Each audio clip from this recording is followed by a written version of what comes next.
আমি মরে গেলে কাহার শরণে আমি কি আসিব আর? আমাকে ভাবিয়া অশ্রু ঝরাবে এমন বেদনা বুকে আছে কার? আমি মরে গেলে কাহার শরণে আমি কি আসিব আর? আমাকে ভাবিয়া অশ্রু ঝরাবে এমন বেদনা বুকে আছে কার? লোহবার আশায় লোহবার আশায় বাঁধিয়া রেখেছে আঁচলে আপনজন। আজ আমি বিদায় জানালে কাল আর রাখিবে না মনে। আজ আমি বিদায় জানালে কাল আর রাখিবে না মনে।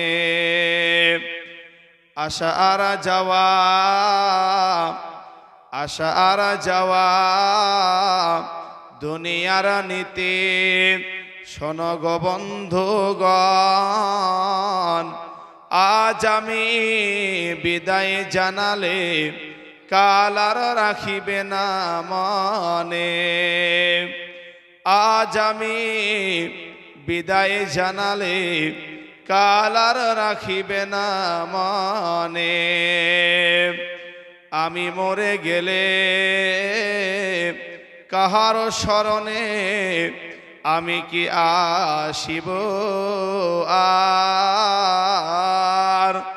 আমাকে ভাবিয়া অশ্রু ঝরাবে এমন বেদনা বুকে আছে কার? সমস্ত প্রশংসা তারিফ হামদ সানা সেই মহান আল্লাহ তাআলার জন্য, যিনি আমাদেরকে এই দ্বীনি মজলিসে কোরআন এবং হাদিসের কথা শোনার সুযোগ করে দিয়েছেন। তাই আমরা সকলে জবান খুলে বলুন আলহামদুলিল্লাহ। তারপরে পরে আমাদের প্রিয় নবী কায়দারে মাদানী আহমদ মুস্তফা মুহাম্মদুর রাসূলুল্লাহ সাল্লাল্লাহু আলাইহি ওয়াসাল্লামের উপরে অজস্র দুরূদ ও সালাম বর্ষিত হোক। সকলে বলি সাল্লাল্লাহু আলাইহি ওয়াসাল্লাম। কোরআনুল কারীম থেকে আমি একটি আয়াত পাঠ করেছি এবং রাসূলুল্লাহ সাল্লাল্লাহু আলাইহি ওয়াসাল্লামের জবান থেকে দুখানা হাদিস পাঠ করেছি। এই কোরআন এবং হাদিসকে সম্মুখ রেখে আমার বক্তব্য ইতি করব। ওমা তৌফিকি ইল্লা বিল্লাহ। আজকের এই সবার যোগ্যতম সভাপতি সাহেব, আমার সম্মুখে বসে থাকা পরহেজগার দিনদার আল্লাহওয়ালা মুসলমান ভাই এবং আমার পর্দানিসীন মা ও খালা ভগ্নীগণেরা, আপনাদেরকে সবাইকে জানাই বুক ভরা ভালোবাসা। আপনারা কি ভালো আছেন? জি ভালো আছেন, মাশাআল্লাহ। আচ্ছা বলুন তো, আজকে মুসলমান সমাজে, মুসলমান পৃথিবীর বুকে বর্তমান 2024 সালে সংখ্যা অনুপাতে কিন্তু বিশ্বের দ্বিতীয় স্থান অধিকার করেছে। আপনারা জানেন বিশ্বের দ্বিতীয় স্থান অধিকার করেছে জনসংখ্যায়। লোক পৃথিবীতে প্রায় 800 কোটির কাছাকাছি মানুষ আছে, মুসলমান প্রায় 200 কোটি। বলুন তো, আজকে আমাদের ভিতরে এত মুসলমান থাকার পরেও দ্বীন ইসলাম নাই কেন দুনিয়াতে? বলুন, মুসলমান থাকার পরেও দ্বীন ইসলাম দুনিয়াতে নাই কেন? একটা কথা বলে আমি একটা আলোচনা শুরু করি। আমাদের ভারতবর্ষের সর্বপ্রথম যিনি প্রধানমন্ত্রী হয়েছিলেন তার নাম ডক্টর জওহরলাল নেহেরু। আপনারা শুনেছেন তো নাকি? তো জওহরলাল নেহেরু শিক্ষিত একজন মানুষ ছিলেন। যখন বাংলা ভাগ হয়ে যাচ্ছিল তো তখন জওহরলাল নেহেরুকে কিছু মানুষ পরামর্শ দিল, এক কাজ করেন আপনি এই ভারতবর্ষের মুসলমানগুলাকে, মানে এই দেশের মুসলমানগুলাকে অন্য দেশে আপনি পাঠিয়ে দিন, কারণ তাহলে এই ভারতবর্ষে একটা আলাদা জায়গা হবে আর অন্য একটা রাষ্ট্র আলাদা, শুধু মুসলমানরাই থাকবে। তো জওহরলাল নেহেরু তখন একটা কথা বলেছিল, খুব দামি কথা। তিনি বলেছিলেন, এই দেশের মানুষ বর্তমান এই দেশের হিন্দু আর মুসলমান কোনো পার্থক্য আমি জওহরলাল নেহেরু দেখিনি। বলে কেন? বলে পার্থক্য আমি এই কারণে দেখিনি যে হিন্দুরা পূজা করে মাটির মূর্তি তৈরি করে আর মুসলমানরা পূজা করে মাটির তলের কবরকে। কথা বলেন ঠিক কিনা? করে কি করে না? অতএব এই দেশের মুসলমান আর হিন্দুর ভিতরে আমি জওহরলাল নেহেরু কোনো পার্থক্য বুঝিনি। বলুন, আমি আপনি মুসলমান দাবি করে আপনার তাওহীদ কতটা আছে আজকে দেখিয়ে প্রমাণ করে দেব ইনশাআল্লাহ। আলোচনা শুনবেন তো ইনশাআল্লাহ? একবার তাকবীর দেন, লিল্লাহি তাকবীর, আলোচনা লিল্লাহি তাকবীর। মাশাআল্লাহ। একটু আলোচনার দিকে খেয়াল করবেন, কিছু আপনাকে দিয়েই যাবেন ইনশাআল্লাহ, উপকার হবেই হবে। যেহেতু আপনাকে আমি হাদিস কোরআন থেকে আলোচনা করব, তো যাই হোক, আল্লাহ রাব্বুল আলামিন বলেন ইন্নাহু মা ইশরিক বিল্লাহ ফাকাদ হারামাল্লাহু আলাইহিল জান্নাহ। সূরা মায়েদা আয়াত নম্বর 72 আল্লাহ রাব্বুল আলামিন বলেন, এইখানে অনেক উলামাগণ বসে আছে, আল্লাহ পাক ইন্না শব্দটা বুঝিয়েছেন এই কারণে নিশ্চয়তা বুঝিয়েছেন। নিশ্চয়, নিশ্চয় মানে হলো যে অবশ্যই রব্বুল আলামিন, এটার কোনো পরিবর্তন হবে না, এটার কোনো পরিবর্তন হয় না। ওই জন্য আল্লাহ পাক ইন্না ব্যবহার করে আগে বলেছেন ইন্নাহু, অবশ্যই, নিশ্চয় আমি আল্লাহ বলছি, মাই ইশরিক বিল্লাহ, যারা আমার সাথে শিরক করবে, ফাকাদ হারামাল্লাহু আলাইহিল জান্নাহ, আমি আল্লাহ তার জন্য জান্নাত হারাম ঘোষণা করলাম। বলুন, আল্লাহ পাকের সঙ্গে যদি কেউ শিরক স্থাপন করে ওর জন্য জান্নাত হারাম। আচ্ছা বাপ, আমরা সকলে ওযু ভঙ্গের কারণ জানি, মোটামুটি জানি তো? ওযু ভঙ্গের কারণ আমরা মোটামুটি সবাই কম বেশি জানি। নামাজ ভঙ্গের কারণ আমরা মোটামুটি জানি। যেমন আপনারা বলতে পারবেন নামাজের ভিতরে দুনিয়াবি কথা বললে নামাজ ভেঙে যায়। হ্যাঁ, একটা মসজিদে আমি বক্তব্য পড়াই বাপ, আমি একদিন সকালবেলা, মানে আমি একদিন সন্ধ্যাবেলায় যাইনি, একটা মুসল্লিকে নামাজ পড়তে দিয়েছে। ইতিমধ্যেই মুসল্লি আবার বৃদ্ধ মানুষ, বয়স প্রায় 72 বছর, উনি আবার আয়াতুল কুরসি মুখস্থ করছে। সে হালাতে মাগরিবের নামাজে ইমামতি করতে দিয়েছে, সূরা ফাতিহা বাদ দিয়ে আয়াতুল কুরসি ধরেছে। তো পেছন থেকে লুকমা কি দিবে, হঠাৎ করে একজন বলছে গলা খাকারি দেয়, আর একজন বলছে সূরা ফাতিহা, সূরা ফাতিহা, জামাতবদ্ধ অবস্থায়। আর একজন বলছে কোথা থেকে কোথায় যাচ্ছে। আচ্ছা বলুন তো, নামাজ হলো? নামাজ হলো না। তাহলে মোটামুটি আমরা নামাজ ভঙ্গের কারণগুলো জানি, ওযু ভঙ্গের কারণ আমরা জানি, ঈমান ভঙ্গের কারণ আছে। যে আপনি লা ইলাহা ইল্লাল্লাহ এটা পড়েছেন, এই লা ইলাহা ইল্লাল্লাহ আপনার ভেঙে যায় এমন কিছু কাজ করলে, আব্দুল্লাহ ইবনে ওহাব রাহমাতুল্লাহি আলাইহি বলেন ঈমান ভঙ্গের 10টি কারণ। বলুন তো কয়টি কারণ? 10টি কারণ উল্লেখ করেছেন। তার ভিতরে 1 নম্বর কারণ হলো, যদি কেউ আল্লাহর সাথে কাউকে শরীক স্থাপন করে ওই মানুষটার ঈমান আর থাকে না। লা ইলাহা ইল্লাল্লাহ এইটা পড়ার পর লোকটা জাহান্নামে প্রবেশ করবে।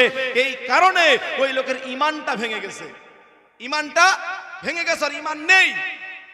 তাহলে আমরা মোটামুটি মক্তবে আমরা আলেমের কাছে শিখেছি ওযু ভাঙের কারণগুলা।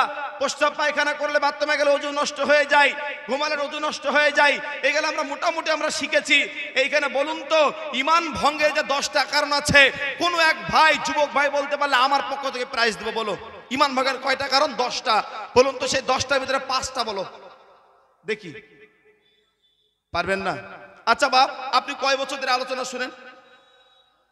বহুদিন ধরে, প্রায় দীর্ঘ 10 থেকে 15 বছর ধরে আলোচনা শুনেন। আজকে আমি এখানে আপনাদেরকে রাকিবুল ইসলাম এখানে আলোচনা করে যাব শিরিক বিষয়ের উপরে। আপনি বেশি কিছু না, কয়েকটা জিনিস মাথায় রাখবেন, ঈমান পরিবর্তন হয়ে যাবে ইনশাআল্লাহ। প্রথম নম্বর ঈমান ভঙ্গের কারণ হলো আল্লাহর সাথে কাউকে শরীক করলে ঈমান আর থাকে না। আল্লাহ রাব্বুল আলামিন শিরিক সম্পর্কে তিনি নিজে বর্ণনা করে বলেছেন, শিরিক করলে 3টা ভয়াবহ ক্ষতি হয়। বলুন কয়টা ক্ষতি হয়? 3টে ক্ষতি হয়।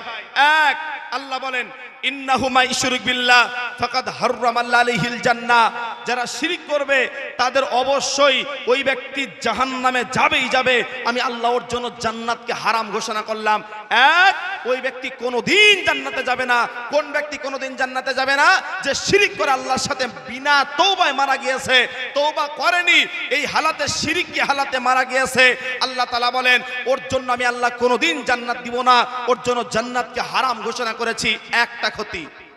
2, সূরা জুমার আয়াত নম্বর 65 আল্লাহ বলেন, হে মুহাম্মদ সাল্লাল্লাহু আলাইহি ওয়াসাল্লাম, তুমি মানুষকে জানিয়ে দাও। আল্লাহ পাক নবীকে বলছেন, হে মুহাম্মদ, আপনি যদি শিরিক করেন তাহলে আপনার পূর্বেকার আমল বাতিল হয়ে যাবে। নবীকে ধমক দিয়ে কথা বলে আল্লাহ। শিরিকের ব্যাপারে আল্লাহ তাআলা নবীকেও ছাড় দেয়নি। আল্লাহ বলেছেন যে হে নবী, আপনি যদি শিরিক করেন আপনার পূর্বেকার আমলও বাতিল হয়ে যাবে। অতএব আপনিও যদি শিরিক করেন আপনার পূর্বেকার আমল বাতিল হবে। মুরব্বী, আপনি নামাজ পড়েন 50 বছর যাবত, আপনার বয়স এখন 70 বছর, সামনে চলছেন রাস্তা দিয়ে, হাঁটতে হাঁটতে কিছু হিন্দুদের মূর্তির উদ্দেশ্যে চাঁদা তুলছে, আর আপনি ওই জায়গায় 10টা টাকা দান করে দিলেন। আল্লাহি, আল্লাহর কসম, আপনার যত পূর্বেকার আমল করেছিলেন সমস্ত আমল নষ্ট হয়ে গেছে। সূরা জুমার আয়াত নম্বর 65। এইবার আসি 3 নম্বর ক্ষতি। যদি কোনো ব্যক্তি এইরকম করে পাপ নিয়ে মারা যায়, যে পাপগুলা শিরিক না, অন্যান্য পাপ, যে পাপগুলা করেছে, আল্লাহ রাব্বুল আলামিন ওই পাপগুলার ভিতরে এমন বান্দা পাপ করেছে, নামাজটা পড়েছে, কালমা পড়েছে, তবে কিছু পাপ হয়ে গেছে, শিরিক করেনি। আল্লাহ বলেন সূরা নিসা আয়াত নম্বর 116, সূরা নিসা আয়াত নম্বর 48, আল্লাহ বলেন, আমি যদি আল্লাহ দয়া করি তাহলে ওই ব্যক্তিকে শিরিকের গুনাহ বাদ দিয়ে যত গুনাহ আছে আমি আল্লাহ যদি চাই ওই ব্যক্তিকে ক্ষমা করে দেব। বলুন সুবহানাল্লাহ। অতএব তাহলে শিরিক করা যাবে না। শিরিক সম্পর্কে কোরআন বলে সূরা লুকমান আয়াত নম্বর 13, আল্লাহ পাক রব্বুল আলামিন বলেন, সূরা লুকমানের কথাটা, লুকমান হিকিমের কথাটা আল্লাহ পাক কোট করেছে কোরআনে। আল্লাহ বলেন সূরা লুকমানের ভিতরে যে লুকমান হিকিম তার বেটাকে বলেছিলেন, ইয়া বুনাইয়া, হে আমার কলিজার টুকরা বেটা, লা তুশরিকা বিল্লাহ, আল্লাহর সাথে কাউকে শরীক স্থাপন করিও না। আল্লাহর সাথে কাউকে তুমি শরীক স্থাপন করিও না। নিশ্চয় শিরিক হলো আল্লাহর সাথে সবচেয়ে বড় জুলুম। অবশ্যই শিরিক হলো আল্লাহর সাথে সবচেয়ে বড় জুলুম। আল্লাহ পাক সূরা আনআম আয়াত নম্বর 1 আয়াত নম্বর 151, আল্লাহ বলেন, কুল তাআলাউ নাতুল হাররামা রাব্বুকুম আলাইকুম আল্লা তুশরিকা বিল্লাহ। হে নবী, আপনি জানিয়ে দেন ওই ব্যক্তিরা আল্লাহকে ছাড়া কাউকে সিজদা দিবে না। আল্লাহ রাব্বুল আলামিন কোরআনুল কারীমের ভিতরে সূরা বানী ইসরাঈল আয়াত নম্বর 23 আল্লাহ বলেন, ওয়াকাদা রাব্বুকা আল্লা তা'বুদু ইল্লা ইয়্যাহু, নিশ্চয় আমি আল্লাহকে তারা ইবাদত করবে। অতএব আল্লাহর ইবাদত ছাড়া কোনো মূর্তির ইবাদত করা যাবে না, কোনো কারোর ইবাদত করা যাবে না। আল্লাহ পাক নিজেই বর্ণনা করে বলেছেন, আল্লাহকে ছাড়া কাউকে সিজদা দেয়া শরীয়তে জায়েজ নাই। আল্লাহকে ছাড়া কাউকে সিজদা দেয়া জায়েজ নাই। এইবার আপনাকে বলি একটা একটা করে। আচ্ছা, এতগুলা কোরআনের রেফারেন্স দলিল দিয়ে বললাম শিরিক সবচেয়ে মস্ত বড় গুনাহ। বলুন, শিরিক সবচেয়ে মস্ত বড় গুনাহ। যে পাপ করলে বিনা তওবায় মারা গেলের জন্য জাহান্নাম নিশ্চিত। এখানে একটা আকীদার কথা বলি। আহলে সুন্নাত ওয়াল জামাতের আকীদা হলো, যদি কেউ কাবিরা গুনাহ করে মারা যায়, কাবিরা গুনাহ করে যদি কেউ মারা যায়, ওই ব্যক্তি কাফের হয়ে যায় না। আমাদের এই পৃথিবীতে এক প্রকারের দল আছে, ওই দলটা নাম হচ্ছে খারেজি। বলুন কি নাম? খারেজি। এদের আকীদা হলো কাবিরা গুনাহ করলে ওই ব্যক্তি কাফের হয়ে যায়, কিন্তু আমাদের আকীদা ওটা নয়। যদি কেউ কাবিরা গুনাহ করে ওই ব্যক্তি ঈমানদার, তবে গুনাহগার ঈমানদার বলা যাবে, ওই ব্যক্তি ফাসিক মুসলমান বলা যাবে। তবে যদি কেউ শিরিক না করে মারা যায়, আল্লাহর দয়াতে আল্লাহ একদিন জান্নাতে দিতে পারে। বোঝা গেল তো ইনশাআল্লাহ? এতটুকু স্পষ্ট হলাম যে শিরিক সবচেয়ে বড় গুনাহ। কোরআন থেকে হলো। এবার হাদিস থেকে আপনাকে যাই, শিরিক কাকে বলে। আল্লাহ নবী বলেন, আনাবি হুরায়রাতা রাদিয়াল্লাহু তাআলা আনহু قال قال رسول الله সাল্লাল্লাহু আলাইহি ওয়াসাল্লাম। বাপ, আপনারা নবীর প্রতি দুরূদ পড়েন না নাকি? সাল্লাল্লাহু আলাইহি ওয়াসাল্লাম নবীজি বলেছেন, রাসূলুল্লাহর হাদিস, মান সাল্লা আলাইহা ওয়াহিদাতান সাল্লাল্লাহু আলাইহি ওয়াসাল্লাম আশরা। যে ব্যক্তি নবীজি পড়ে একবার দুরূদ পড়ে, আল্লাহ পাক তার উপরে 10 বার রহমত বর্ষণ করে। বলুন সুবহানাল্লাহ। অতএব সংক্ষিপ্ত সাল্লাল্লাহু আলাইহি ওয়াসাল্লাম। নবীজি বলেন, আবু হুরায়রা থেকে বর্ণনা করেন, আল্লাহ নবী বলেন, আস-সাবআল মুবিকাত, তোমরা 7টা ধ্বংসাত্মক গুনাহ থেকে বেঁচে থাকো। বলুন তো কয়টা গুনাহ থেকে? 7টা গুনাহ থেকে। তোমরা 7টা ধ্বংসাত্মক পাপ থেকে বেঁচে থাকো। 1, লা তুশরিকা বিল্লাহ, আল্লাহর সাথে কাউকে শরীক স্থাপন করিও না। আল্লাহর সাথে কাউকে শরীক স্থাপন করিও না। 2 নম্বরে নবী বলেন, ওয়াসিহ, তোমরা জাদু টোনা করিও না। আচ্ছা বলুন তো, আমাদের সমাজে জাদু টোনা আছে না নাই? আছে না? কিছু লোক আছে, আসার পরে হাত দেখায়, হাত দেখার পরে বলে, রাকিবুল তোমার তো 2খানা বিবাহ হবে, 5টা বেটা বেটি হবে, এরকম আছে না নাই? একটা হাদিস এখান থেকে শুনিয়ে দিই। নবীজি বলেছেন, কোন মানুষ যদি গণকের কাছে হাত দেখায়, কোন মানুষ যদি গণকের কাছে যে বলে যে আমার ভাগ্যটা দেখিয়ে দাও, বিশ্বাস করব না, এমনি দেখাও। রাসূল বলেছেন, এই নিয়তে যদি হাতটা দেখায়, তার 40 দিন কোনো ইবাদত কবুল হবে না। কোন গণকের কাছে যাওয়া যাবে না। একজন গণক আপনার ভবিষ্যৎ বলতেছে, ওই গণকের কাছে আপনি যাওয়ার আগে একটা ঠাস করে চড় মেরে দিয়েন দেখি। আপনি জিজ্ঞেস করবেন ভাই মারলেন কেন? তো আপনি বলবেন যে আমার 50 বছরের আগে কি হবে তুমি সব বলতে পারো, তো তোমার 5 মিনিট আগে ভাগে একটা চড় ছিল, তুমি আটকাতে পারলে না কেন? আমাকে তুমি ঠেকাতে পারলে না কেন? বলো, তুমি এতই তোমার বলার ক্ষমতা তো পারবে না। ভণ্ডামি, শয়তানি। দ্বিতীয় নম্বর কাবিরা গুনাহ কি?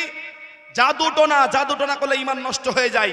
এই যে বলেছিলাম না ইমান ভাঙার 10টা কারণ, তার ভিতরে একটা কারণ হলো জাদু টোনা যদি কেউ করে তার ইমানটা ভেঙে যায়। তারপরে নবীজি বলেন ওয়াকাতলান নাফসাল্লাতি হারাম ইল্লা বিল হক, আল্লাহর বিধি বিধান ছাড়া মানুষ হত্যা করা যাবে না।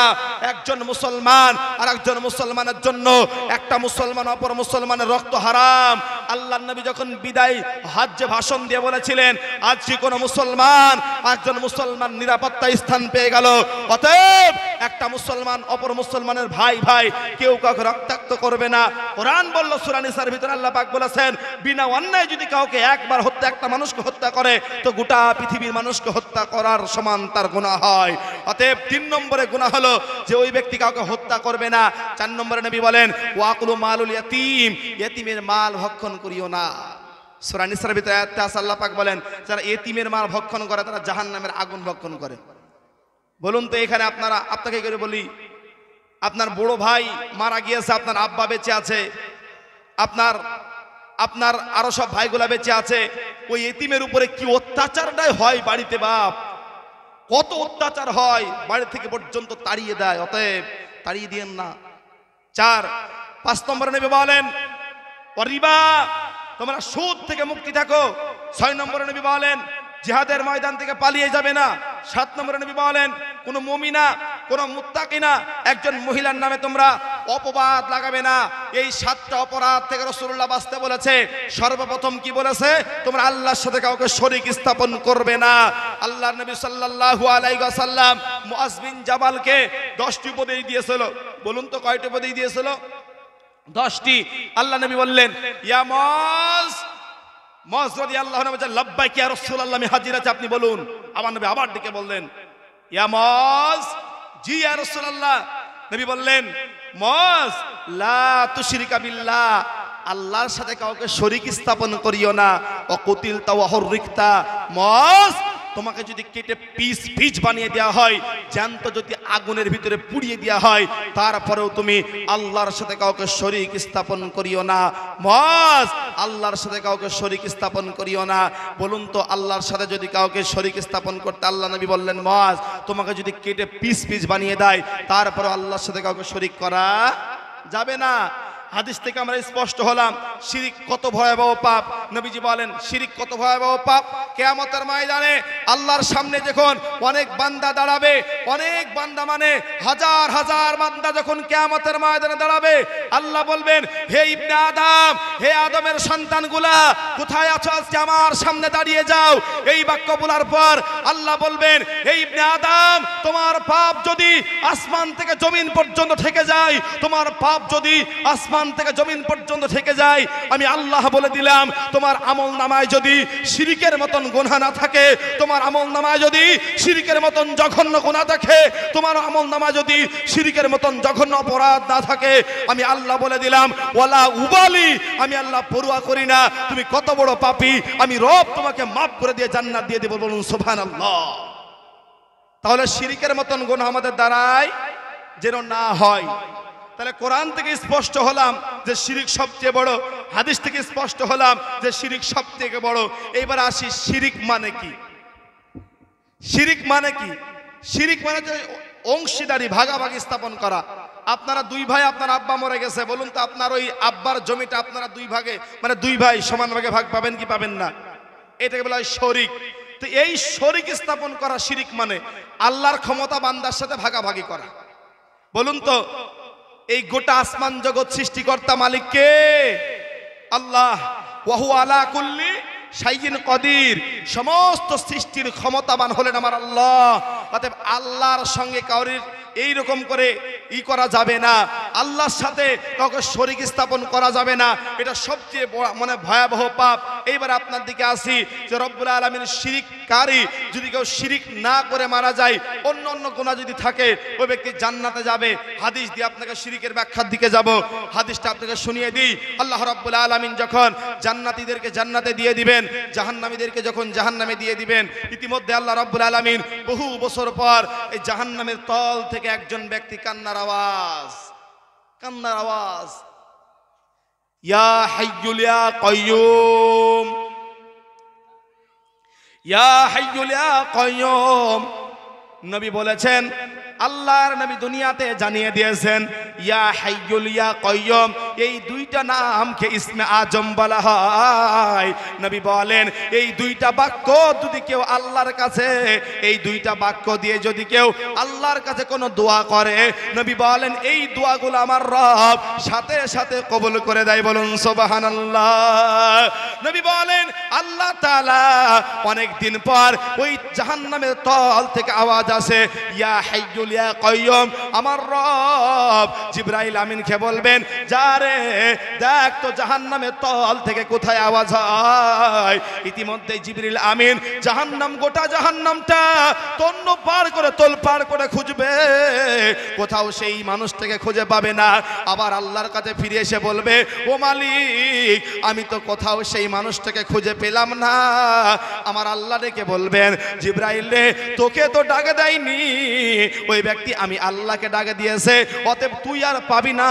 আমি রব আলামিন, আমি আল্লাহ রব্বুল আলামিন ওই ব্যক্তিকে যখন আমার রব ওই ব্যক্তিকে জাহান্নামের তলদেশ দিয়ে আবার আল্লাহ পাঠাবে, এইবারে পাঠানোর পর আল্লাহ বলবেন জিবরাইল তুই জাহান্নামের নিচে চলে যা।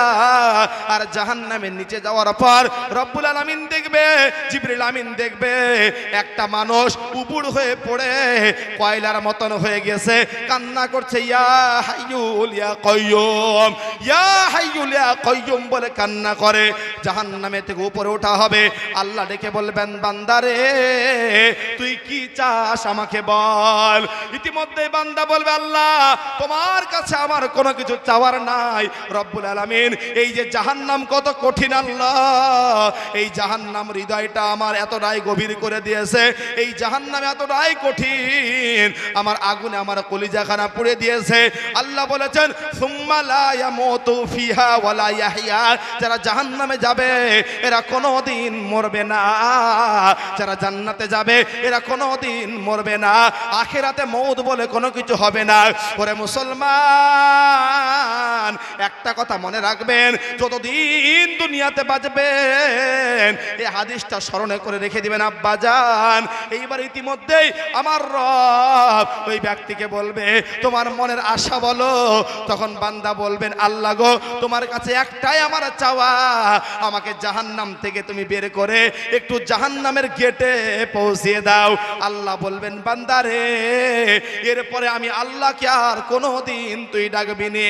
ওই বান্দা বলবেন আল্লাহ তোমাকে আর কোনোদিন ডাক দিব না, তোমাকে আর কোনোদিন আল্লাহ বলে আমি ডাকবো না। এই বাক্য বলার পর আল্লাহ বলবেন ঠিক আছে বান্দা তাই হবে।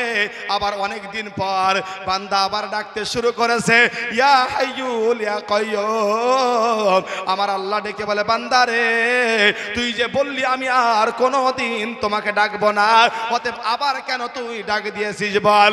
বান্দা ডেকে বলবে আল্লাহ তোমাকে আর কোনোদিন আল্লাহ বলে ডাকবো না, আমার মনে একটা আশা, একটু যদি জান্নাতে না দাও অন্তত জান্নাতের গেটে একটু থাকার জায়গা করে দিলে আমার হৃদয়টা শান্তি হয়ে যায়। আল্লাহ ডেকে বলেন বান্দারে তুই ইতিমধ্যে আর আমাকে কোনোদিন ডাকবি না। বান্দা বলে আল্লাহ গো এই আমার দোয়াটা তুমি কবুল করে নাও, আর কোনোদিন তোমাকে আল্লাহ বলে ডাক দিব না। আমার আল্লাহ বলেন বান্দা ঠিক আছে তাই হলো, তোমাকে জান্নাতের গেটে বসিয়ে দিলাম। ইতিমধ্যেই যখন বান্দাকে জান্নাতের গেটে বসানো হলো, আল্লাহ পাককে কিছুদিন পর আবার ডাক দিয়ে বলে ইয়া হাইয়্যু ইয়া কাইয়্যুম, ইয়া রব আমার ডাকে তুমি সাড়া দাও। এই বাক্য বলার সাথে সাথে আমার আল্লাহ ডেকে বলেন বান্দা তুই বারবার আমাকে তুই ডাক দিস, বল তো তুই কি চাস কি চাস। ইতিমধ্যে রব ডেকে বলবেন বান্দারে তুই আমার সাথে কি চাস বল। আল্লাহর নবী জানিয়ে দিয়েছেন ওই বান্দাকে আমার আল্লাহ বলবেন, আমার আল্লাহ ডেকে বলবেন বল কি চাস। বান্দা বলবেন আল্লাহ একটিবার জান্নাতে ঢোকার তুমি অর্ডার দিয়ে দাও, আমি জান্নাতে একবার ঢুকতে চাই। আল্লাহ বলবেন ঠিক আছে তুই জান্নাতের ভিতরে থেকে যা, বা জান্নাতে তুই একবার চলে যা। জান্নাতে যখন বান্দা চলে গেল বান্দা বলবেন আল্লাহ আর আমি জান্নাত থেকে বাহির হব না, কারণ কোরআন বলেছে খালিদিনা ফিহা আবাদা, যারা জান্নাতে যাবে চিরস্থায়ী জান্নাতে চলে যাবে। আল্লাহ বলবেন বান্দারে তুই তোর শান অনুযায়ী আমি রবের কাছে তুই চেয়েছিস, আমি আল্লাহর মান অনুযায়ী তোকে দিব। আমি রব তোকে 10টা পৃথিবীর সমপরিমাণ একটা জান্নাত দান করে দিব। বলুন সুবহানাল্লাহ। মুত্তাফিকুন আলাইহি সহিহ হাদিস আপনাকে শোনাচ্ছি। ওই ব্যক্তি কে? ওই ব্যক্তি সর্বশেষে জাহান্নাম থেকে বাইর হবে ওই ব্যক্তি যার ভিতরে, মুসলিম শরীফের হাদিস নবী বলেন ওই মানুষটার ভিতরে যাররা পরিমাণ ঈমান ছিল। কি ছিল? ঈমান ছিল, শিরিক করেনি, ওর জন্য জাহান্নাম থেকে একদিন জান্নাতে যাবে। তাহলে শিরিক না করে যার বড় প্রাইজ উপহার দিবে তো আল্লাহ ইনশাআল্লাহ। আমরা চাই তো সেই জান্নাত নাকি? হ্যাঁ জান্নাত আমরা সকলে চাই তো নাকি? কত সেই সুন্দর জান্নাত। তো যাই হোক যারা শিরিক করবেন একদিন জাহান্নাম খেটেও জান্নাতে যেতে পারে, এটা আল্লাহ পাকের প্রাইজ। এইবার আপনাকে আসি শিরিক কাকে বলে, শিরিক কত প্রকার, শিরিক কি কি? শিরিক 2 প্রকার। বলুন শিরিক কত প্রকার? শিরিক 2 প্রকার, একটা শিরিকে আকবার, একটা শিরিকে আসগার। শিরিক কয় প্রকারে বললাম? 2 প্রকার, একটা শিরিকে আকবার, একটা শিরিকে আসগার। একটা বড় শিরিক, একটা ছোট শিরিক। বড় শিরিক কোনগুলা? এবার ছোট্ট একটা ঘটনা আপনাকে শোনাই। আমি যখন উত্তরপ্রদেশ ফাইজাম একটা মাদ্রাসা আছে ওইখানে আমি যখন ছিলাম, ওইখান থেকে উঠে দেখতাম বিরাট বড় একটা মাজার, একেবারে বিরাট মাজার। ওই মাজারে মানুষ যায় আর ওইখানে যে সেজদা দেয়। আল্লাহকে বাদ দিয়ে বান্দা বলে ইয়াকা নাবুদু ওয়া ইয়াকা নাস্তাইন, যে তোমার ইবাদত করে তোমারই গোলামতি করে তোমার কাছে সাহায্য চাই। বান্দা আল্লাহকে সেজদা দেয় আর মাজারে চায়। আছে না নাই? আছে না? সন্তান হয়নি মহিলাদের, অমনি সন্তান নাই, অমনি পীরের দরবারে যে বলছে বাপ একটা বেটা দে আব্বা। বলুন তো পৃথিবীর কোন মানুষ সন্তান দিতে পারে? বলুন কোন নবী রাসূল সন্তান হয়নি, কোন মানুষের দরবারে চাইনি। ইব্রাহিম আলাইহিস সালামের সন্তান আল্লাহ অনেক দিন দিয়েছিল না, প্রায় মুফাসসিরিনরা লিখেছে প্রায় 82 থেকে 83 বছর পর আল্লাহ সন্তান দিয়েছিল। ইব্রাহিম নবী কোন মানুষের কাছে চাইনি, চেয়েছে কার কাছে? কার কাছে চেয়েছে? আল্লাহর কাছে চেয়েছে। জাকারিয়া আলাইহিস সালামের সন্তান দীর্ঘদিন হয়নি, চেয়েছে কার কাছে? আল্লাহর কাছে। কোরআন বলেছে যে জাকারিয়া নবীকে আল্লাহ পাক বললেন ও জাকারিয়া তোমাকে একটা সন্তান দিব, যে সন্তানের নাম হবে ইয়াহিয়া। জাকারিয়ার স্ত্রী নিজের গালের দিকে এরকম করে এই হাতটা লাগিয়ে বলছে হাই কপাল, আমার এই বয়সে সন্তান হবে, আমি তো বন্ধা আবার বৃদ্ধ হয়ে গেছি। আল্লাহ ডেকে বলে এ জাকারিয়া আমার কাছে কোনো কিছু কঠিন নয়, অসম্ভব নয়, আমি রব তো সেই রব, আমি আল্লাহ বাপ ছাড়া সন্তান দুনিয়াতে আমি তৈরি করেছি, যার নাম ঈসা রুহুল্লাহ আলাইহিস সালাম। আমি তো সেই রব যে রব আমি আল্লাহ পাক মা বাপ ছাড়াই আমি আদম আলাইহিস সালামকে আদমকে নিজে হাতে বানিয়েছে। বলুন সুবহানাল্লাহ। বলুন তো কার কাছে চাইবো সদা সর্বদা? আল্লাহর কাছে চাইবো। মানুষ হয়ে মানুষের কাছে গোলামতি করবেন না। বলুন তো কার কাছে চাইবেন? আল্লাহর কাছে চাইবেন। আসলে প্রকৃতপক্ষে কি জানেন বাপ, আমরা রবের কাছ থেকে যে চাওয়ার মতন চাইতে বা লিয়ার মতন নিতে এটা আমরা কিন্তু পারিনি। হ্যাঁ ডাকার মতো ডাকলে খোদা কেমনে শোনে না, আর আমরা হলাম এমন গোলাম ও যে ডাকতে জানি না। পরে এক ডেকেছে ইব্রাহিম নবী নমরুদের ওই আগুনে যে গো, আগুন হলো ফুল বাগিচা ইব্রাহিম পড়ে নাই, ডাকার মতো ডাকলে মাবুদ কেমন শোনে না। আর আমরা হলাম এমন গোলাম ও যে ডাকতে জানি না। জানি বাপ, জানিনি মুনাজাত ধরেছে, শুধু ধরাও ছাড়া মুখ মুছাও ছাড়া। ও রবের কাছে কি চাইলো এটা স্পষ্ট হলো না। ছোট্ট একটা গল্প আপনাকে এই মধ্যে শুনিয়ে দিই। একজন বাদশার অন্তরে অসুখ হয়েছে। অন্তর অসুখ বুঝেন? মানুষের দেহের অসুখ হয়, অন্তর অসুখ হয়। দেহের অসুখ কি? জ্বর, কাশি, সর্দি, কাশি, হাত, এই সমস্ত দেহের অসুখ। আত্মার অসুখ কি? আত্মার অসুখ হিংসা, মানে রাহাজারি, মানে মারামারি, এই সমস্ত যেগুলো বদ জিনিস আছে, এগুলো হচ্ছে অন্তরের অসুখ। তো একজন বাদশার এই অন্তরে অসুখ হয়েছে। তো বাদশা বলতেছে যে এই অন্তরের ভিতরে আমার এই অসুখ যারা সারাতে পারবে আমার তরফ থেকে অনেক টাকা হাদিয়া দিব, টাকা পয়সা পুরস্কার দিব। বাদশাটা ঘোষণা করে দিয়েছে তার রাজ দরবারে। অনেক মানুষ আসে যায় আর অনেক টাকা পয়সা দেয়, কিন্তু কেউ বাদশার অন্তরের অসুখ সারাতে পারে না। হঠাৎ করে ওই গ্রামে একটা বড় আলেম ছিল। কি ছিল? বড় মাপের আলেম ছিল। এইবারে বড় মাপের আলেম পরামর্শ দিল, হুজুর আল্লাহ কোরআনে বলেছেন আলা বিযিকরিল্লাহ তাতমাইন্নুল কুলুব, অবশ্যই কলবের এই যে আত্মার খোরাক আছে আল্লাহর কোরআনে, অতএব আপনি জিকির করুন। কি করুন? আল্লাহ পাকে জিকির করুন। এবার ওই মানুষটার কথা শুনে, এবার হুজুর সাহেবের কথা শুনে জিকির করতে শুরু করেছে। লাগাতার 3 মাস ধরে করেছে। 3 মাস পরে রাজার আবার অন্তরে যা অসুখ ছিল আবার দ্বিগুণ বেড়ে গেছে। এবারে বলুন তো রাগ করবে কি করবে না বাদশাহ? বলছে মৌলভী সাহেবকে ধরে আন। মৌলভী সাহেবকে ধরে আনা হলো। বলছে মৌলভী সাহেব আপনি আমার সঙ্গে ধোঁকাবাজি করেছেন, আপনি আমাকে এমন ওষুধ দিলেন আমার অন্তরে ব্যাধি আরো বেড়ে গেছে। তো বাদশাহ ছিল জালেম। তো বাদশাহ বলছে যে এই মৌলভী সাহেবকে কাল কি ফজরের নামাজ পর ফাঁসি দেওয়া হবে। কি দেওয়া হবে? কাল কি নামাজ, ফজরের নামাজ পর মৌলানা সাহেবকে ফাঁসি দেওয়া হবে। এই বাক্য যখন বলেছে মৌলানা সাহেব তো নিরুপায়। মৌলানা সাহেব তো নিরুপায়, এখন কি করবে বাপ? আসলে আলেমের মর্যাদা পৃথিবীর মানুষ কেউ দেয় না। আপনার মসজিদের ইমাম সাহেবকে আপনি গোলাম মনে করেন। আপনি আজকে জোহরের নামাজ পড়তে এসেছেন, এসে দেখছেন বাথরুমে একটু নোংরা হয়ে আছে, আর আপনি মৌলভী সাহেবের দিকে চোখটা রাঙিয়ে রেখে বলছেন মৌলভী সাহেব শুধু খাও আর ঘুমাও, বাথরুমটা সাফ করতে পারো না? মৌলভী তোমার বাপের চাকর নাকি যে তোমার বাথরুম সাফ করতে যাবে? হ্যাঁ, তুমি মৌলভীর উপরে কথা বলো কি করে? এটা আলেমে দ্বীন। নবী বলেছেন ওরাসাতুল আম্বিয়া, আলেম উলামা হলো আমার ওয়ারিস। তুমি আলেমের উপরে কথা বলো কি করে? সাহস কত বড়! অতএব আলেমের ইজ্জত দিবেন আপনারা। তো যাই হোক, মৌলভী সাহেব তো রাজা তত বুঝে না। বলছে যে ঠিক আছে, আপনার আমি কাল কি ফজরের পর আপনার ফাঁসি দিব। মৌলভী সাহেবের অন্তরে ভয়। আচ্ছা বলুন তো, মরার কথা শুনলে পৃথিবীর কোনো মানুষ পারে নিজেকে স্থির রাখতে? কেউ পারে? গল্প বলছি না, জ্ঞানের কথা বলছি। জ্ঞানের কথা শুনে রাখুন। এবার হুজুরকে যখন এই কথা বললো, বলার সঙ্গে সঙ্গে হুজুর তখন বলে ঠিক আছে। এবার বাদশা ডেকে বলছে, হুজুর আপনার অন্তরে কি কোনো চাওয়া পাওয়া আছে? যদি চাওয়া পাওয়া থাকে তাহলে একটু বলুন, আমি সেরকম করে আপনাকে শখ মিটাবো। তাহলে মৌলভী সাহেব বলছেন যে আমার মনে একটাই চাওয়া, যে ওই সিংহাসন যে আপনি বাদশা আছেন, ওই সিংহাসনে কাল মরণ হওয়ার আগ পর্যন্ত একটু বসে রাজা হব, এটা আমার মনে চাওয়া। বলছে মৌলভী সাহেব যখন চেয়েছে তো ঠিক আছে, আজকে থেকে মানে কাল কি ফজর আগ পর্যন্ত আজকে থেকে আপনি বাদশাহ।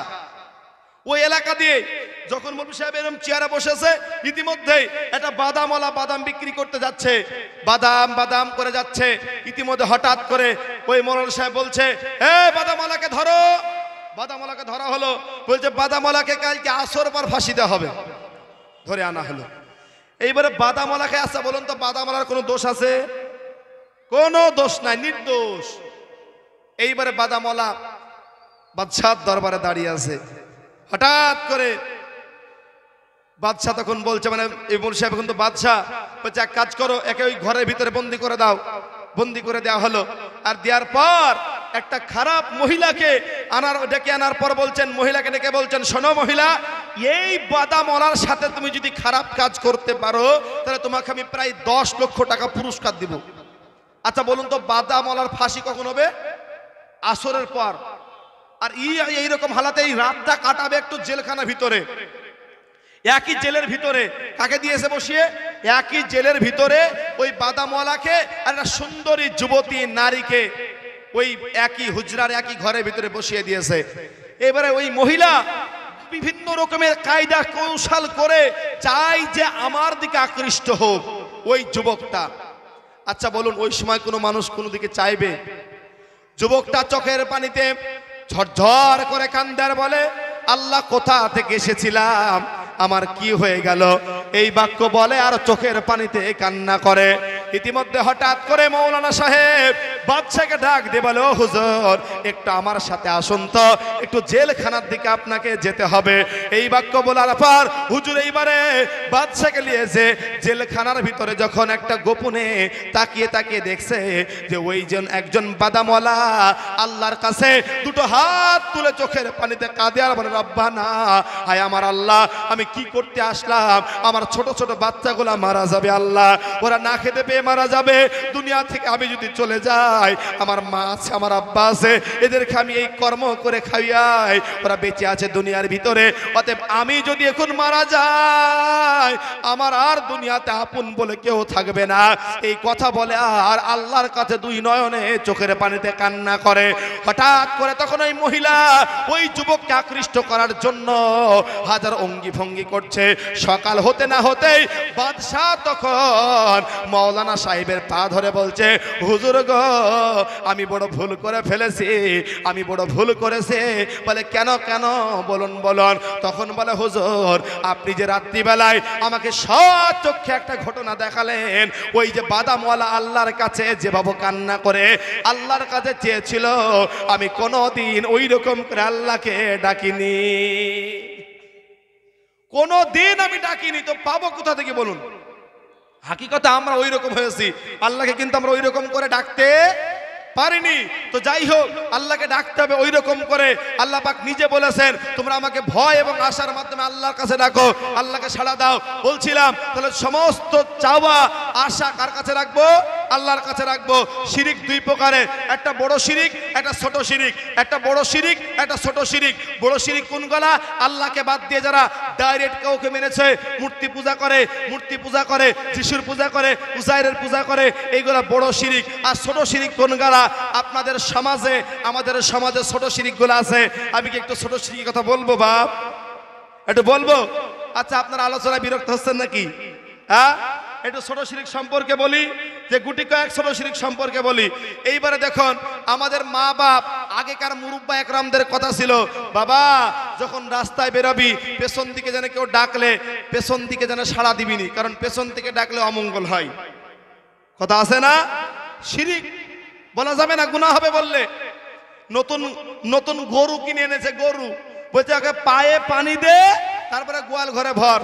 এগুলো কি কুসংস্কার, শিরিক, এগুলো করা যাবে না। বলুন তো, আপনি গরুর পানি কেন, আরো যদি ওকে জমজমের পানি যদি ধুয়ে দেন, কোনো বরকত আপনাকে দিতে পারবে? গরুর ভিতরে বরকত আছে না? বরকত আল্লাহ দিবে। বরকত কে দিবে? বরকত তো রব দিবে, আল্লাহ দিবে। এবার আপনাকে বলি, যখন আপনি রাস্তা দিয়ে চলছেন, চলতে চলতে সামনে পড়ে গেল একটা বিড়াল, সামনে পড়ে গেল বিড়াল, আর আপনি থমকে দাঁড়িয়ে বললেন যে ভাই একটু বিড়ালটা পার হয়ে যাক, তিনটি মানুষ পর পর পার হবে, তারপর আমি যাব। এই কথা বললে শিরিক হয়। মানুষে বলে ডাক্তার ভালো তাই রুগী বেঁচে গেল, এই কথা বললে শিরিক হয়। নৌকার মাঝি ভালো তাই নৌকার যাত্রীরা ডুবতে ডুবতে বেঁচে গেল, এই কথা বললে শিরিক হয়। হায়াত মওতের মালিক কে? জোরে বলে, মালিক কে? এই কথাগুলো শিরিক। আবার আপনি যখন সকালবেলা যাচ্ছেন, বাড়িতে যাওয়ার পর আপনার মা একটা সকালবেলাতে আপনার মুনিশ খেটেছে, একটা গরিব অসহায় মানুষ টাকা চাইতে এসেছে, তখন আপনি বললেন যে সকালবেলায় ঘর ঝাড় না দিলে টাকা দেওয়া যাবে না, এই কথা বললে শিরিক হয়। সন্ধ্যার সময় ঘর না ঝাড় দিলে টাকা দেওয়া যাবে না, এই কথা বললে শিরিক হয়। বলুন তো, এই সমস্ত কথা সমাজে আছে না নাই? রবিবারের দিন বাঁশ কাটতে হয় না, আপনার দিকে মনে নাই? আমাদের দিকে আছে, নদিয়াতে আছে, মুর্শিদাবাদে নেই।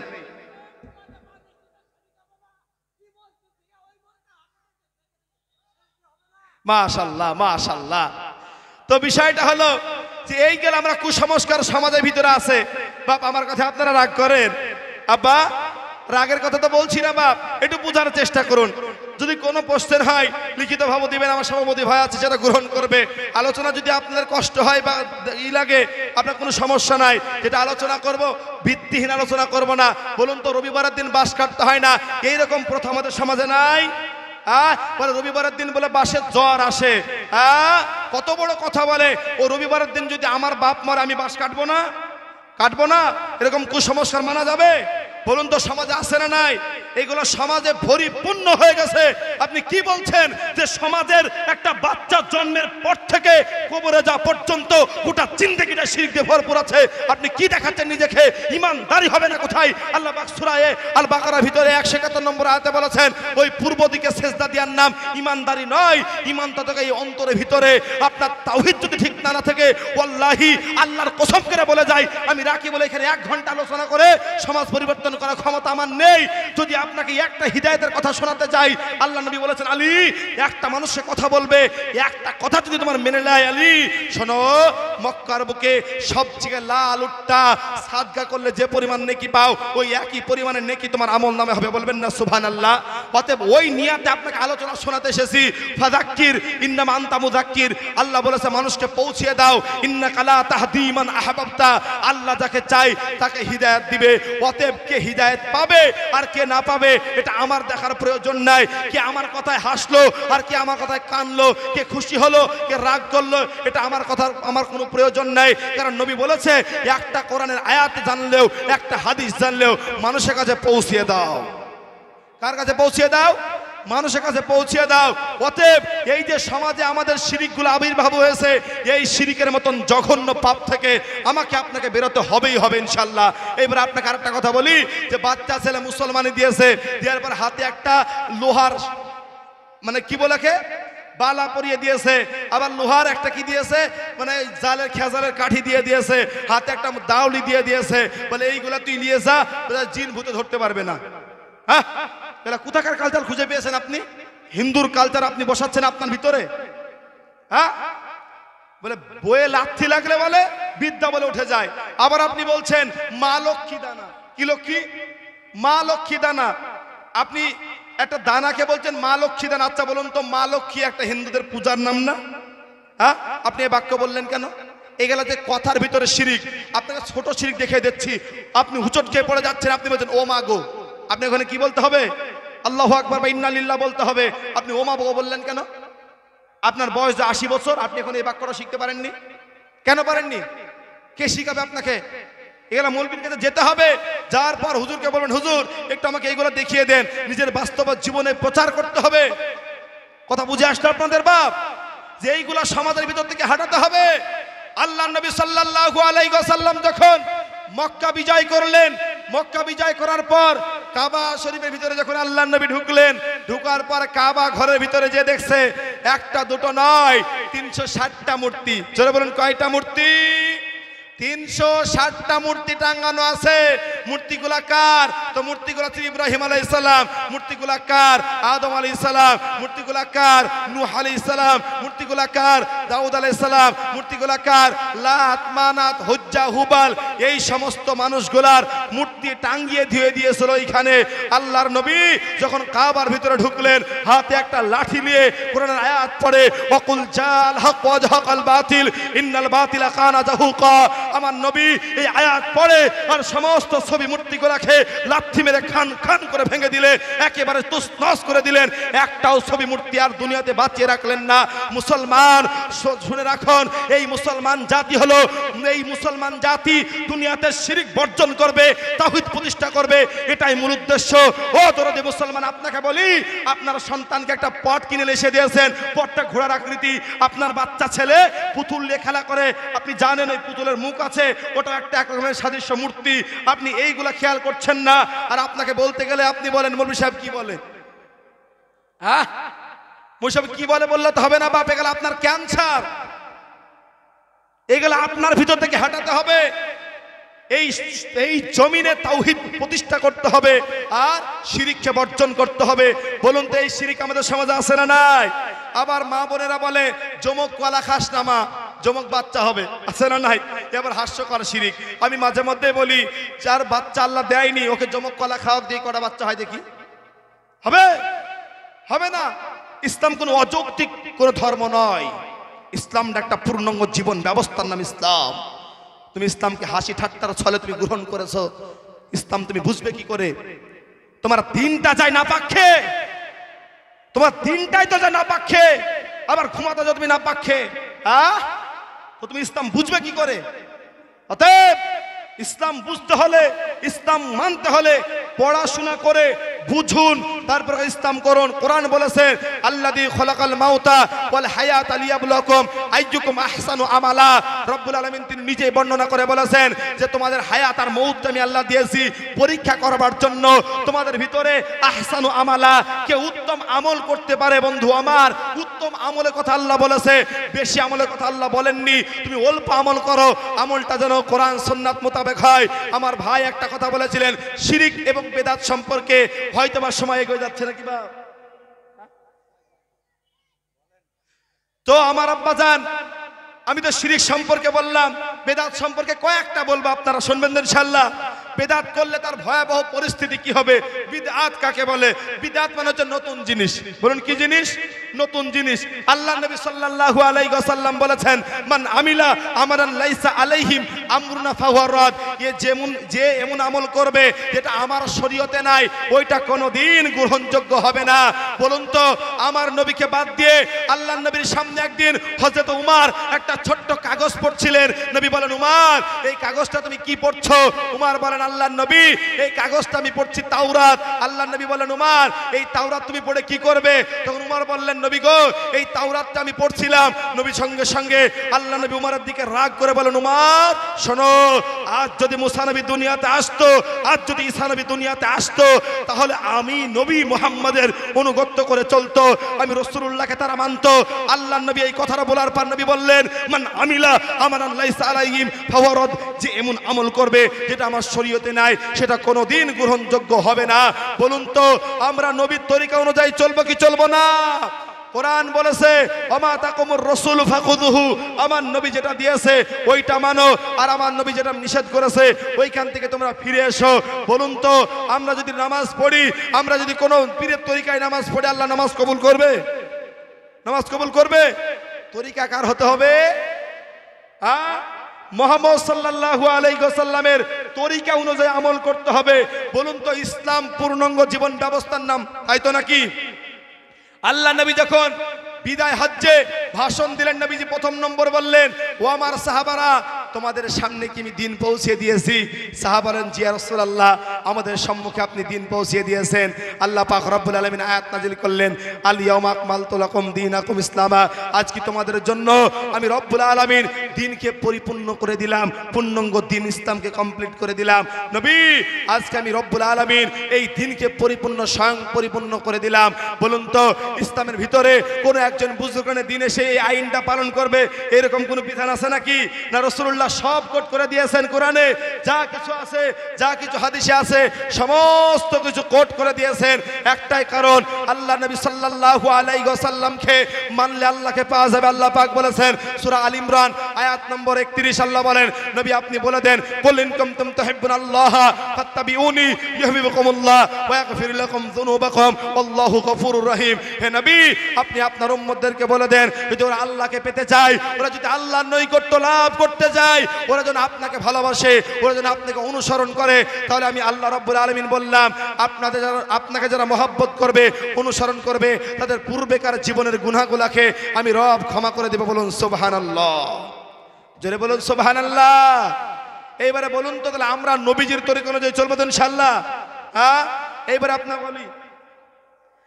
আপনাকে বলি যে এইবারে বেদাত করলে তার ভয়াবহ ক্ষতি কি হবে? আল্লাহ নবী সাল্লাল্লাহু আলাইহি ওয়াসাল্লামের সম্পর্কে বলেন, কিয়ামতের ময়দানে আল্লাহ রাব্বুল আলামিন যখন গোটা মানব আদম সন্তানকে একত্রিত করবেন, আল্লাহ রাব্বুল আলামিন কিয়ামতের মাঠটাকে পুরো তামা বানিয়ে দিবে। ওই দিন তার মা তার সন্তানকে ভুলে যাবে। কোরআন বলল, ইয়াউমা ইয়াফিরুল মারহু মিন আখি, তার ভাই তার ভাইকে ছেড়ে পালাবে, ও উম্মিহি ওয়া আবি, তার মা তার আব্বাকে ছেড়ে পালাবে, মা তার সন্তানকে ছেড়ে পালাবে, সন্তান তার বাপকে ছেড়ে পালাবে। ইয়াসআলু হামিমুন হামিমা, কেউ কাউকে চিনবে না। আপনি জানেন মা কত মহব্বতের জিনিস। আপনি একটু আপনাকে বোঝাই মা কাকে বলে। একটা বিল্ডিং এ আগুন লেগে গেছে, একটা বিল্ডিং এ আগুন দাও দাও করে জ্বলতেছে, মার কোলে সন্তান মাত্র 3 দিন বয়স। মা তখন ওই সন্তানটাকে জানলার ভিতর দিয়ে এইরকম করে ধরেছে, মা আগে পড়েছে, তারপরে সন্তান মায়ের হাত থেকে পড়েছে, এর নাম মা। আপনি মা কি জানেন, যখন 2000 বন্যাতে সমস্ত গুলো যখন ডুবে গেল, মা তার সন্তানকে নান্দার উপরে করে মাথায় করে নিয়ে মা আগে ডুবেছে, তারপরে সন্তান ডুবেছে, এর নাম মা। কোরআন বলল কিয়ামতের ময়দানে তার মা তার সন্তানকে ছেড়ে পালাবে, এতটাই কষ্টকর দিন হবে।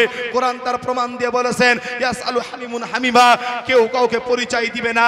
ওই দিন আদম নবীর কাছে গোটা মুসলমান মানুষগুলো যে বলবে, ও নবী আদম, আপনি আল্লাহর কাছে একটু বলুন যে আল্লাহ পাক যেন আমাদের বিচারের কাজটা তাড়াতাড়ি শুরু করে দেয়।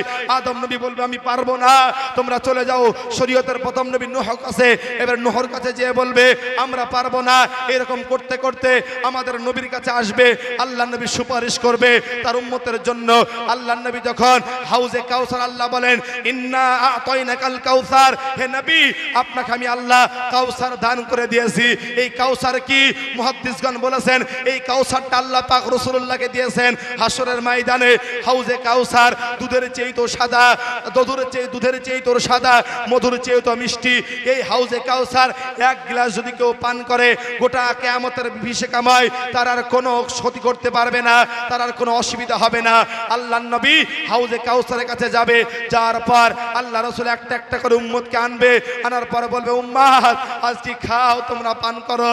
আমি নবীকে না দেখে তোমরা ঈমান এনেছিলে, আমি রাসূলকে না দেখে তোমরা দুনিয়াতে চলেছিলে, উম্মাত তুমি আজকে খাও, তুমি পান করো। ইতিমধ্যে হঠাৎ করে কিছু মানুষের দাড়ি আছে, টুপি আছে, নামাজি পড়তো, সমস্ত কিছু আছে। আল্লাহর নবী তাদেরকেও বলবেন উম্মাত তোমরা খাও। তখন আল্লাহর নবী বলবেন না না না। তখন ফেরেশতারা বলবেন আল্লাহর নবী এই বাক্যকে, এই মানুষটাকে আপনি হাউজে কাউসার দিবেন না, হাউজে কাউসার পান করাবেন না। বলে কেন? আপনি মরে যাওয়ার পর, এরা বেদাত করেছিল, আপনি মরে যাওয়ার পর আপনার দিন ধর্মকে পরিবর্তন করেছিল। আপনি মরে যাওয়ার পর দিন ইসলামকে তারা খান খান করে ভেঙে ফেলেছিল। আল্লাহর নবী ওই দিন বলবে না যে যা হওয়ার হয়ে গেছে ছেড়ে দাও, এই বাক্য বলবে না। নবীজি বলবেন সুকান লিমা গায়রি, দূর হয়ে যা, দূর হয়ে যা, আমার সামনে থেকে দূর হয়ে যা, তোদের জন্য সুপারিশ আমি করব না। যারা বিদআত করে তাদের জন্য ভয়াবহ পরিস্থিতি হলো কিয়ামতের ময়দানে আল্লাহর নবী তার জন্য সুপারিশ করবে না, নবীজি তার জন্য সুপারিশ করবে না। তারপরে আরেকটা কথা বলি, যারা বিদআত করেছে আল্লাহ নবী বলেছেন কুল্লু বিদআতিন দালালা ওয়া কুল্লু দালালাতিন ফিন্নার, প্রতিটা বিদআতই হলো পথভ্রষ্ট, আর প্রতিটা পথভ্রষ্টর স্থান হলো জাহান্নাম।